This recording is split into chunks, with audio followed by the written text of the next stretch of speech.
সহযোগিতা করার জন্য সম্মানিত উপস্থিতি, আন্তর্জাতিক মহাসম্মেলনের পক্ষ থেকে আমাদের সাবেক পানি সম্পদ মন্ত্রী এবং জাতীয় সংসদ সদস্য জনাব মেজর হাফিজউদ্দিন আহমেদ বীর বিক্রমকে আজকের এই মহাসম্মেলনের পক্ষ থেকে এই সম্মেলনের প্রধান এবং জামিয়া দারুল উলুম লিল্লাহ মাদ্রাসার সম্মানিত পরিচালক হাফেজ মাওলানা মোহাম্মদ ইমরান সাহেব প্রধান অতিথিকে তার উপহার তুলে দিচ্ছেন।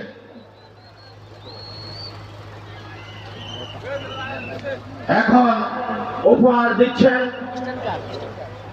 জনাব মোহাম্মদ শফিকুল ইসলাম বাবুল পঞ্চায়েত সাহেবকে।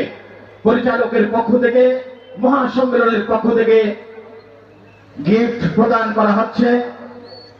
এবার গিফট প্রদান করবেন জনাব সাদেকুর রহমান জান্তু মিয়াকে। আজকের এই সম্মেলনের পক্ষ থেকে